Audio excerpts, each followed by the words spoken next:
Hi everyone, this is Anam. Welcome to PhD jobs and admissions. आज के इस video में हम एमयू पीएचडी एंट्रेंस एग्जामिनेशन के लिए एमयू के हम 2017 के पीवाईक्यूज देखने जा रहे हैं आज के इस वीडियो में ऑन रिसर्च मेथोडोलॉजी, जो कि आपका पेपर 1 है।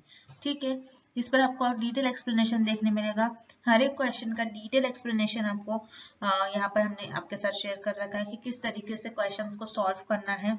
एग्जामिनेशन में आपको कैसे क्वेश्चंस पूछे जाने के चांसेस है, कहाँ से क्वेश्चंस, कितने क्वेश्चंस पूछे जाएंगे, सारी चीजें आपके साथ इस वीडियो में डिस्कस करा है। और उसी के साथ साथ जैसे कि आप स्क्रीन पर देख सकते हैं, वो ये पेपर 1 के लिए हम आपको कंप्लीट कोर्स प्रोवाइड करते हैं, लेक्चर सीरीज होती है and as well as paper 2 के हम सबको स्टडी मटेरियल प्रोवाइड करते हैं। तो हमारे कोर्स से डायरेक्टली क्वेश्चंस पूछे जाएंगे।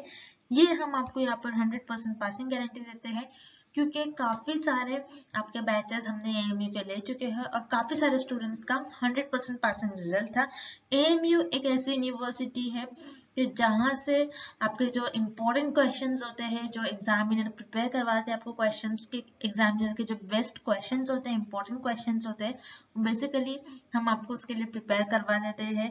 हमारे टीचर्स का एक्सपीरियंस, कहाँ से क्वेश्चंस आ सकते हैं, कितने क्वेश्चंस आ सकते हैं, सारी चीजें हम आपको बताते हैं। और एएमयू एक ऐसी यूनिवर्सिटी है जिसमें काफी सारे स्टूडेंट्स अपीयर होते हैं और हमारे बैचेस में तो हर एक स्टूडेंट ने एएमयू के पीएचडी एंट्रेंस एग्जामिनेशन को क्वालिफाई कर पाया। तो हमारे कोर्स के हम ये आपको गारंटी के साथ कोर्स प्रोवाइड करते हैं, जिसके लिए आपको स्क्रीन पर दिए गए व्हाट्सएप नंबर पर हमें कॉन्टैक्ट करना है, या फिर आप हमारे directly app global online app पर भी जाकर स्टडी मटेरियल को एक्सेस कर सकते हो। तो जल्द से जल्द आपको स्टडी मटेरियल को एक्सेस करना है, क्योंकि एग्जामिनेशन के लिए, जैसे कि आप सभी को पता है, 15 डेज ही रिमेनिंग है। तो जल्द से जल्द आपको आपके प्रिपरेशन स्टार्ट कर देना है। सो दैट्स इट, आज के लेक्चर को हम स्टार्ट करते हैं। तो जैसे कि यहाँ पर आप देख सकते हो, मैं जल्दी से आपको बता दूं, रिसर्च मेथोडोलॉजी पेपर 1 का हम आपको कंप्लीट कोर्स प्रोवाइड करते हैं, जिसमें आपको वीडियो लेक्चर्स मिलेंगे और वीडियो लेक्चर्स आपको प्रीवियस ईयर क्वेश्चंस पर भी वीडियो लेक्चर्स देखने मिलेगा। थियोरी लेक्चर्स है, मोस्ट इंपॉर्टेंट क्वेश्चंस के भी लेक्चर्स हम आपको प्रोवाइड करते हैं। नोट्स है, आपको नोट्स जो है हर एक पॉइंट्स को हमने हाईलाइट कर रखा है, जो इंपॉर्टेंट पॉइंट्स है और जो जनरली इंटरव्यू में पूछे जाते हैं उन पॉइंट्स को हाईलाइट कर रखा है, जो कि आपके इंटरव्यू में काफी हेल्प करता है। आपके मॉक टेस्ट 40 मॉक टेस्ट है, जिसमें आपको 400 आपको एमसीक्यूज कवर होते हैं हर एक मॉक टेस्ट से। तो इस तरीके से 10 मॉक टेस्ट है, 40 into 10 इज 100, आपके 400 एमसीक्यूज यहाँ पर कवर होते हैं मॉक टेस्ट में, एंड 1500 प्रैक्टिस एमसीक्यूज पीडीएफ, जिसमें प्रीवियस ईयर क्वेश्चंस भी इन्वॉल्व है एएमयू के लिए। और ये जो सारा कंटेंट है आपको Hindi as well as English दोनों लैंग्वेजेस में देखने मिलेगा। अगेन, इसके लिए आपको स्क्रीन पर दिए गए नंबर पर व्हाट्सएप के थ्रू कांटेक्ट करना है, या फिर आप हमारे ऐप के थ्रू डायरेक्टली स्टडी मटेरियल को एक्सेस कर सकते हो, जिसके लिए लिंक हम आपको नीचे comment section as well as description में भी प्रोवाइड कर रखते हैं। और साथ ही साथ पेपर 2 का भी हम आपको स्टडी मटेरियल प्रोवाइड करते हैं, नोट्स, मोस्ट एक्सपेक्टेड एमसीक्यूज, जिसमें कि आप सभी को पता है पेपर 2 में नोट्स और एमसीक्यूज आपको बहुत इंपॉर्टेंट रोल प्ले करेगा। पेपर 2 में हेल्प करेगा आपके मोस्ट इंपॉर्टेंट क्वेश्चन है, जो जनरली काफी सारी यूनिवर्सिटीज में पूछे गए पेपर 2 के लिए। तो जिससे कि आप देख सकते हो स्क्रीन पर काफी सारे सब्जेक्ट्स हमने लिख रखा है। तो इन सारे सब्जेक्ट्स का आपको स्टडी मटेरियल हम प्रोवाइड करते हैं। इसके अलावा भी आपको किसी और सब्जेक्ट का स्टडी मटेरियल चाहिए तो आप हमें कॉमेंट कर बता सकते हो। सो पेपर 2 के लिए भी स्क्रीन पर दिए गए नंबर पर आप डायरेक्टली हमें कांटेक्ट कर सकते हो, या फिर आप हमारे ऐप के थ्रू भी पेपर 2 का स्टडी मटेरियल डायरेक्टली एक्सेस कर सकते हो। So that's it, and let's begin with the MCQs. Which of the following is not a type of non-random sampling? इस क्वेश्चन में हमें फाइंड आउट करना है कि कौन सा ऑप्शन में हमें नॉन रैंडम सैम्पलिंग का टाइप गिवन नहीं है।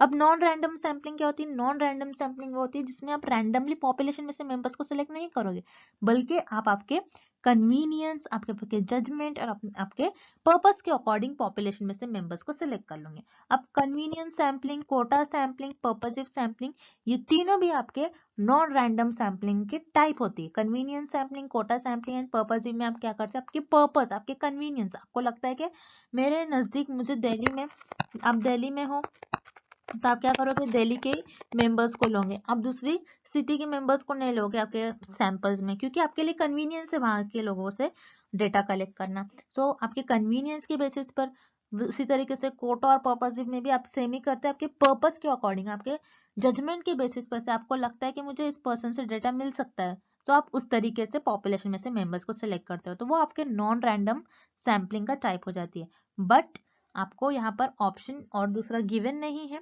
सो यहाँ पर आपको ऑप्शन ए, बी एंड सी ये तीनों भी इनकरेक्ट हो जाएंगे। कन्वीनियंस, कोटा और पर्पसिव ये तीनों भी आपके नॉन रैंडम सैम्पलिंग के टाइप होती है। सो दैट्स व्हाई आपका करेक्ट ऑप्शन हो जाएगा option D, none of the above. Next, All of the following are common characteristics of experimental research except। इस क्वेश्चन में हमें फाइंड आउट करना है कि कौन सा ऐसा ऑप्शन है जिसमें हमें एक्सपेरिमेंटल रिसर्च के कैरेक्टरिस्टिक्स नहीं गिवन है। एक्सेप्ट आ रहा है मतलब नहीं गिवन है। सो वन बाय वन हम ऑप्शंस देखते हैं। Option A, it relies primarily on collection of numerical data. Yes, experimental research में प्राइमरीली कौन सा न्यूमेरिकल डेटा ही हम कलेक्ट करते हैं। सो यहाँ पर आपका ऑप्शन ए करेक्ट हो जाएगा। This is the characteristics of experimental research. Then option B, it leads always to cause and effect relationship. Yes, experimental research हम इसीलिए कंडक्ट करते हैं बिकॉज हमको ये देखना होता है कि कॉज एंड इफेक्ट रिलेशनशिप क्या हो रहा है। मेनली एक्सपेरिमेंटल रिसर्च में हम हमारी हाइपोथेसिस को टेस्ट करते हैं। सो हम यही देखते हैं कि कॉज एंड इफेक्ट रिलेशनशिप कैसा हो रहा है बिटवीन द वेरिएबल। सो यहाँ पर आपका ऑप्शन बी भी करेक्ट हो जाएगा। Then option C, it is based on deductive logic. Yes, यहाँ पर आपको ऑप्शन सी भी करेक्ट है अबाउट एक्सपेरिमेंटल रिसर्च, और this is the characteristic of experimental research. Experimental research based होती है आपके डिडक्टिव लॉजिक पे। डिडक्टिव लॉजिक का मतलब क्या होता है कि आपके पास already theory, already information available होती है, उस थियोरी पर आप हाइपोथेसिस ले डाउन करते हैं। जैसे मैंने आपसे अभी कहा कि हम जो हाइपोथेसिस ले डाउन करते हैं उसी को एक्सपेरिमेंटल रिसर्च में टेस्ट करते हैं। तो हाइपोथेसिस को एनालाइज करते हो, आप ऑब्जर्व करते हो एंड देन उसको टेस्ट करते हो और ये बताते हो वेदर इट इज ट्रू और false. So basically deductive logic का मतलब क्या होता है, आपके पास थियोरी ऑलरेडी अवेलेबल होगी, उस थियोरी पर आप हाइपोथेसिस ले डाउन करते हो, उसको ऑब्जर्व करोगे और उसको टेस्ट करोगे, प्रूव करोगे, उसको रिजल्ट दोगे आप। Then option D, it is rarely conducted in a controlled experimental setting. No, because experimental research का main aim क्या होता है, जैसे मैंने आपको कहा cause and effect relationship find out करना, मतलब independent variable का dependent variable पर क्या effect हो रहा है ये देखना experimental research का main aim होता है। लेकिन एक्सपेरिमेंटल रिसर्च में रिसर्चर क्या करते हैं, जो एक्स्ट्रा वेरिएबल्स है जिसको हम एक्सट्रेनियस वेरिएबल कहते हैं, उनको कंट्रोल करने की कोशिश करते हैं during the experiments. So experimental research में हमेशा रिसर्चर जो एक्स्ट्रा वेरिएबल है उनको कंट्रोल करने की कोशिश करते हैं ताकि वो डिपेंडेंट वेरिएबल को अफेक्ट ना करे। सो इसमें आपको रेयरली बोला है, दैट्स व्हाई ये ऑप्शन इनकरेक्ट है। This is not a characteristic of experimental research. So यहाँ पर आपको ऑप्शन डी करेक्ट हो जाएगा। It is rarely conducted in a controlled experimental settings. Next, the median of the series 638957 is। इस question में हमें एक सीरीज गिवन है और एक डेटा गिवन है, उस डेटा का हमें मीडियन फाइंड आउट करना है। मीडियन क्या होता है पहले तो आपको ये पता होना चाहिए। मीडियन आपके डेटा की मिडिल वैल्यू, आपके डेटा की मिडिल और सेंटर वैल्यू को हम कहते हैं मीडियन। अब मीडियन को कैलकुलेट करने के लिए आपको कुछ स्टेप्स को याद रखना है। अगर आप स्टेप्स को याद रखते हो तो आप मीडियन को कैलकुलेट करना कभी नहीं भूलोगे। तो मैं स्टेप बाय स्टेप आपको बताऊंगी कि मीडियन को कैसे कैलकुलेट करना है। सो स्टेप 1 में आपको जो भी डेटा और जो भी इंफॉर्मेशन और जो भी सीरीज गिवन है उसको आपको इंक्रीजिंग ऑर्डर में अरेंज करना है आपके डेटा को। तो आप किस तरीके से अरेंज करोगे, स्मॉलेस्ट डेटा आपके यहाँ पर स्मॉलेस्ट नंबर क्या होगा 3, देन 5, देन 6, देन 7, 8 एंड 9। ये आपका इंक्रीजिंग ऑर्डर में आपने डेटा अरेंज कर दिया। देन स्टेप 2 ये देखोगे आप कि आपका डेटा ऑड है या फिर इवन है। जैसे कि आप देख रहे हो यहाँ पर आपको टोटल कितने नंबर्स गिवन है 1 2 3 4 5 6, मतलब आपका जो डेटा है वो इवन है। अगर आपका डेटा इवन होता है तो उस केस में आपको 2 मिडिल वैल्यू मिलती है। अगर आपका डेटा ऑड होता है तो उस केस में आपको सिर्फ एक ही मिडिल वैल्यू मिलती है। सो हमारा डेटा इवन है तो हमें 2 मीडियन वैल्यू मिलेगी। मतलब आपने जो डेटा अरेंज करा है यहाँ पर आप लेफ्ट से जा रहे हो तो थर्ड नंबर पर आपको 6 मिल रहा है, और राइट साइड से आप पर थर्ड नंबर पर आप देखोगे कि आपको 7 नंबर मिलेगा। तो इस केस में अगर आप लेफ्ट से जा रहे हो तो थर्ड नंबर पर 6 है और राइट से जा रहे हो तो थर्ड नंबर पर 7 है। सो आप इवन में क्या करते हो, अगर आपका डेटा इवन होगा, स्टेप 3, अगर आपका डेटा इवन होगा उस केस में आप क्या करोगे, एवरेज लोगे। मतलब ये जो 2 मीडियन वैल्यू, आपको 2 मीडियन वैल्यू मिल गई और तो उस दोनों वैल्यू का आप क्या करोगे, एवरेज लोगे, मतलब मीन लोगे। तो एवरेज किस तरीके से लेते हैं, 6 + 7 डिवाइडेड बाय 2। 6 + 7 आपका हो जाएगा 13 डिवाइडेड बाय 2 इज 6.5। तो यहाँ पर आपका इस केस में आपके जो मीडियन होगा इस सीरीज का, जो मीडियन मतलब मिडिल वैल्यू होगी वो होगी 6.5। तो यहाँ पर आपका करेक्ट ऑप्शन हो जाएगा option B 6.5। Next, the CV of a data set is 20% and the variance is 16. What is the mean of the data set? इस क्वेश्चन में हमें CV की वैल्यू गिवन है which is 20%, variance is 16 and हमें mean value find out करनी है। CV आपको याद रखना है, कभी कभार एग्जामिनर आपको शॉर्ट फॉर्म में भी दे देता है, आपको कंफ्यूज नहीं होना है। CV का मतलब होता है कोएफिशिएंट ऑफ वेरिएंस। CV का फुल फॉर्म होता है coefficient of variance. Coefficient of variance की हमें वैल्यू गिवन है, जो हमें गिवन है हम पहले वो लिख लेते हैं। CV हमें गिवन है 20% एंड हमें वेरिएंस गिवन है, वेरिएंस इज 16 एंड हमें मीन वैल्यू फाइंड आउट करना है। ओके, तो जैसे आप देख रहे हो CV गिवन है, वेरिएंस गिवन है, हमें मीन वैल्यू फाइंड आउट करना है। तो हमें CV मतलब कोएफिशिएंट ऑफ वेरिएंस का फॉर्मूला पता होना चाहिए। उसका फॉर्मूला होता है सिग्मा अपॉन म्यू। सिग्मा का मतलब होता है स्टैंडर्ड डिविएशन, म्यू का मतलब होता है मीन। तो हमें मीन फाइंड आउट करना है। स्टैंडर्ड डिविएशन हमें इस क्वेश्चन में गिवन नहीं है, लेकिन आपको स्टैंडर्ड डिविएशन का भी फॉर्मूला पता होना चाहिए। स्टैंडर्ड डिविएशन का फॉर्मूला होता है अंडर रूट ऑफ वेरिएंस। तो वेरिएंस, आपको वेरिएंस की वैल्यू गिवन है 16, अंडर रूट ऑफ 16 की वैल्यू हो जाएंगी आपकी 4। अब क्या करना है, हमको स्टैंडर्ड डिविएशन पता चल गया, हमको CV की वैल्यू गिवन है, बस हमको मीन फाइंड आउट करना है। सो इस फॉर्मूले में हम वैल्यू सब्स्टिट्यूट करेंगे। CV हमको गिवन है 20% इज इक्वल्स टू सिग्मा आपको गिवन है, स्टैंडर्ड डिविएशन हमने फाइंड आउट कर लिया, कितना है 4 डिवाइडेड बाय म्यू, हमको मीन फाइंड आउट करना है। तो 20% का मतलब होता है 20 upon 100 is equals to 4 divided by mu. तो आपको क्या करना है, क्रॉस मल्टीप्लाई करना है। तो क्रॉस मल्टीप्लाई करोगे आप तो 20 इंटू म्यू आ जाएगा, 4 इंटू 100 हो जाएगा आपका 400। So mu is equals to 400 divided by 20। 0 and 0 cancel हो जाएगा, 2 1 एंड 2 2 4 मतलब 20। So mu which is mean, तो मीन की वैल्यू आपके हो जाएंगी 20। सो यहाँ पर आपका करेक्ट ऑप्शन हो जाएगा ऑप्शन बी 20। सो आपके इस केस में म्यू की वैल्यू क्या हो जाएगी 20। सो यहाँ पर आपका ऑप्शन भी करेक्ट है। Next,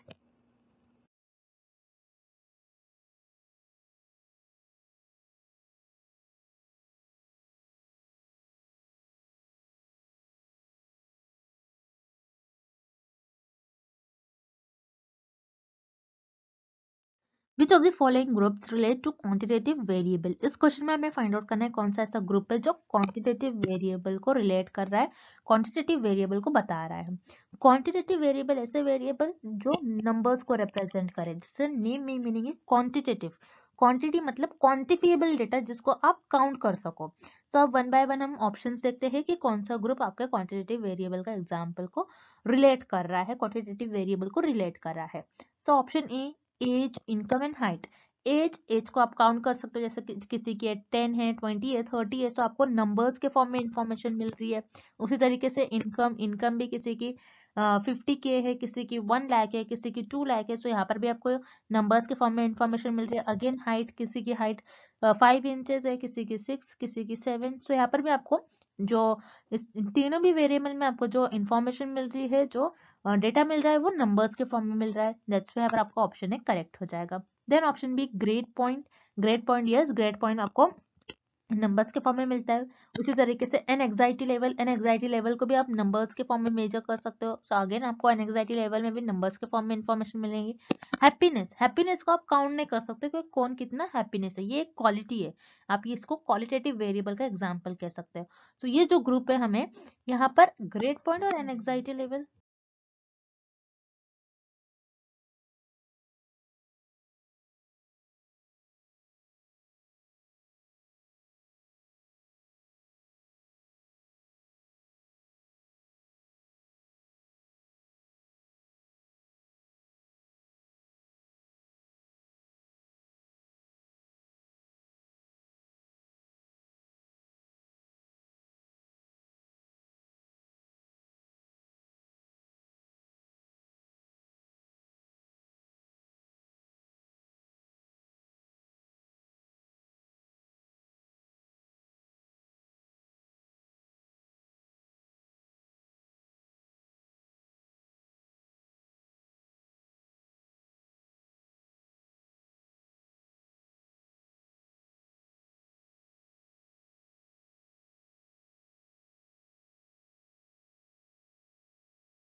which of the following is a nominal variable. इस क्वेश्चन में हमें नॉमिनल वेरिएबल के एग्जाम्पल किस ऑप्शन में गिवन है हमें वो फाइंड आउट करना है। अब आपको याद रखना है स्केल ऑफ मेजरमेंट के 4 टाइप्स होते हैं। आपको कुछ इस शॉर्ट फॉर्म से याद रखना है, noir, N for nominal, O for ordinal, I for interval and R for ratio. So nominal scale of measurement क्या होती है, जिसमें आपका जो भी आपके पास डेटा होता है आप उसको उसके कैटेगरीज उसके फीचर के बेसिस पर डिवाइड करते हो और कैटेगराइज करते हो। देन ऑर्डिनल में सेम नॉमिनल की तरह ही आप करते हो, साथ ही साथ आपका जो डेटा होता है उसको आप एक ऑर्डर में अरेंज करते हो, आप रैंक्स देते हो।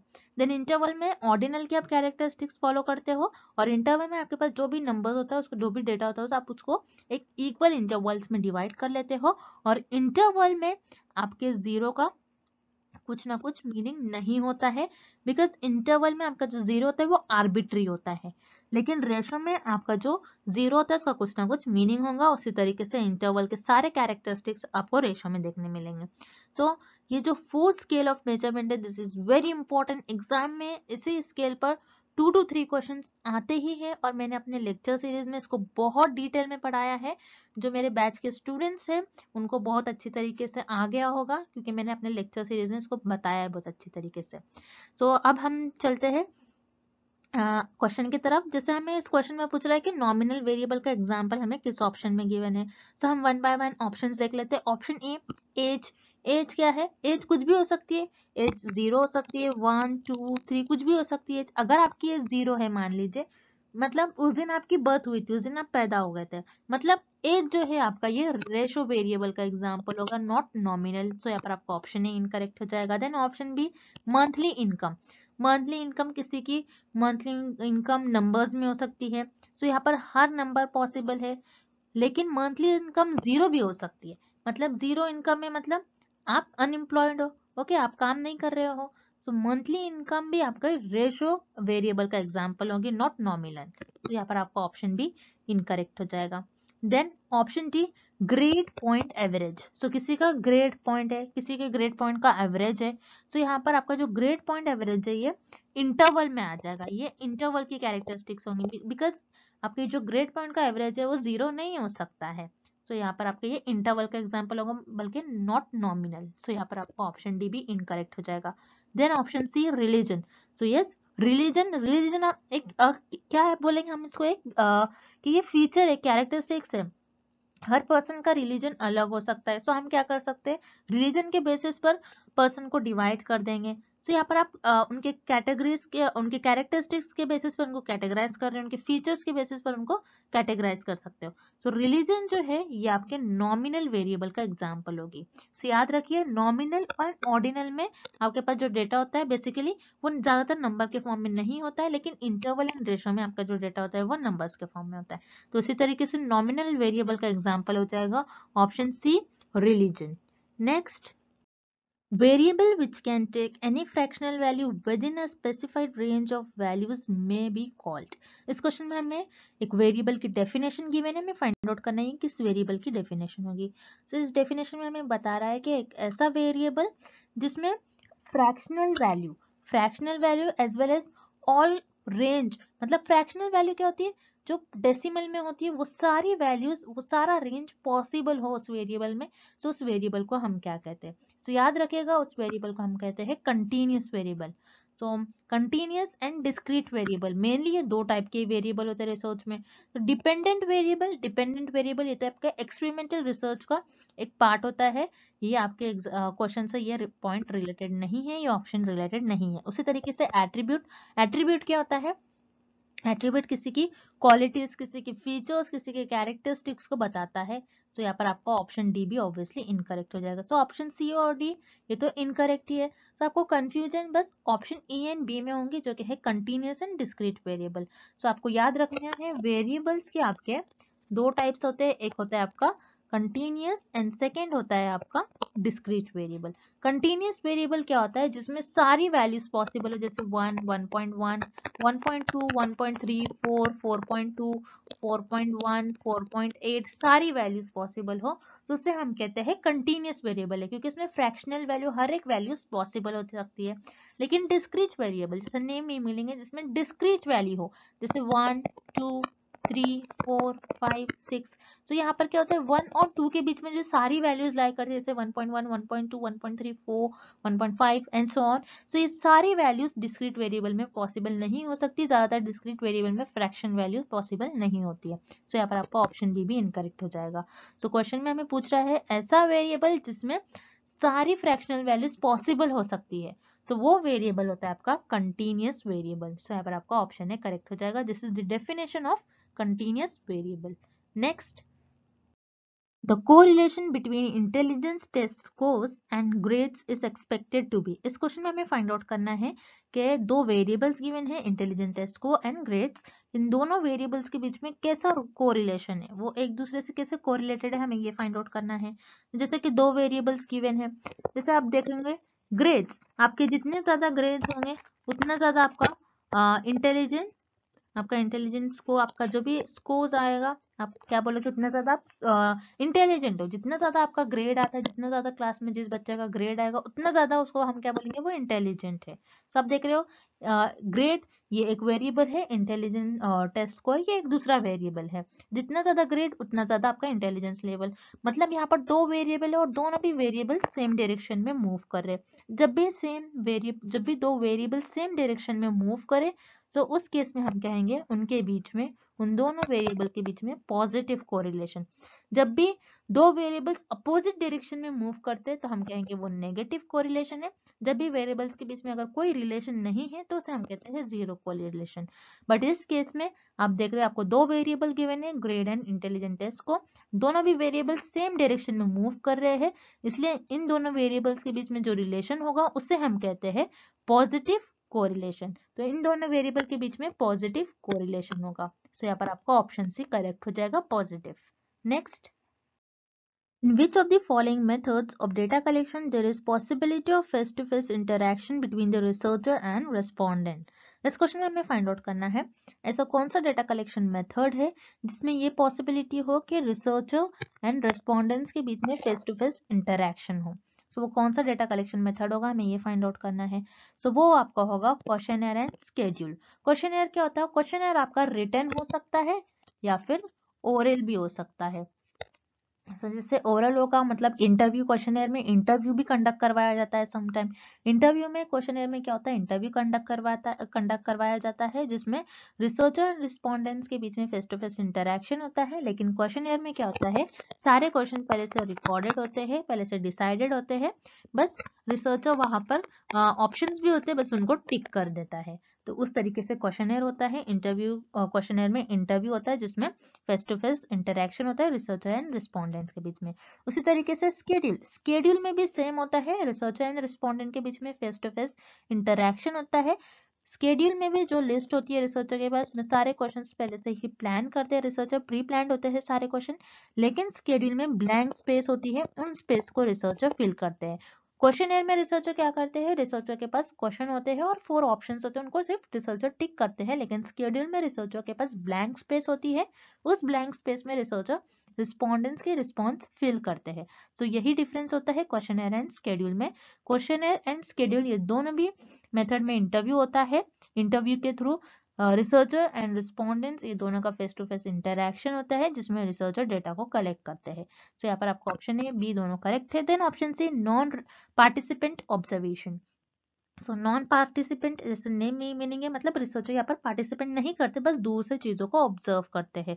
तो नॉन पार्टिसिपेंट ऑब्जर्वेशन में रिसर्चर रिस्पोंडेंट्स को दूर से ऑब्जर्व करते हैं। तो नॉन पार्टिसिपेंट ऑब्जर्वेशन में रिसर्चर एंड रिस्पोंडेंट्स के बीच में कोई फेस टू फेस इंटरेक्शन नहीं होता है। सो यहाँ पर आपका ऑप्शन सी इनकरेक्ट हो जाएगा। So here correct option is option D, both A and B questionnaire and schedule में रिसर्चर एंड रिस्पोंडेंट के बीच में फेस टू फेस इंटरेक्शन होता है। सो यहाँ पर आपको ऑप्शन डी करेक्ट हो जाएगा। Next, An essential criteria of scientific study is, इस क्वेश्चन में हमें फाइंड आउट करना है कि साइंटिफिक स्टडी का एक इंपॉर्टेंट क्राइटेरिया क्या होता है। एसेंशियल मतलब इंपॉर्टेंस, आप किस चीज को ज्यादा इंपॉर्टेंस देते हो साइंटिफिक स्टडी में। तो याद रखिए इस क्वेश्चन का करेक्ट ऑप्शन हो जाएगा ऑब्जेक्टिविटी। साइंटिफिक स्टडी क्या होता है पहले तो आपको ये पता होना चाहिए। साइंटिफिक स्टडी मतलब जैसे आप कोई चीजों को ऑब्जर्व करें, एनालिसिस करें, आपका ऑब्जर्वेशन आपकी एनालिसिस कुछ ना कुछ लॉजिक होना चाहिए। आप किसी भी वैसे किसी और चीज को आपने ऑब्जर्व कुछ भी तरीके से आपने ऑब्जर्व कर लिया और आपको कोई रिजल्ट आ रहा है तो वो सही स्टडी नहीं होंगी, आपको साइंटिफिक वे से उसको ऑब्जर्व के एनालिसिस में कुछ ना कुछ रीजन होना चाहिए, उसका लॉजिक होना चाहिए। आप अगर कोई हाइपोथेसिस ले डाउन कर रहे हो तो उसके पीछे आपका जो भी उस हाइपोथेसिस का आपका जो भी ऑब्जर्वेशन होता है, आप जो भी तरीके से एनालिसिस करते हो, आपका ऑब्जर्वेशन, आप किस तरीके से चीज़ों को ऑब्जर्व कर रहे हो, तो उसके पीछे कुछ ना कुछ लॉजिक और रीजन होना चाहिए, तो उसी को हम कहते हैं साइंटिफिक स्टडी। तो साइंटिफिक स्टडी का मेन और इम्पॉर्टेंट क्राइटेरिया होता है ऑब्जेक्टिविटी, मतलब आपका ऑब्जेक्टिव क्या है, आपका गोल क्या है, आपका एम क्या है, आप क्यों उस तरीके से आप उसको ऑब्जर्व किया आपने, तो ये सारी चीज़ें आपके ऑब्जेक्टिव में आती है। So important criteria of scientific study is objectivity. तो बिलीव, वैल्यू एंड सब्जेक्टिविटी ये भी होता है, लेकिन इस क्वेश्चन में हमें एसेंशियल पूछ रहा है, मतलब बहुत ज़्यादा इंपॉर्टेंट। तो इंपॉर्टेंस हम साइंटिफिक स्टडी में देते हैं ऑब्जेक्टिविटी को, दैट्स व्हाई आपका करेक्ट ऑप्शन हो जाएगा option D, objectivity. And thank you for watching this video, see you tomorrow.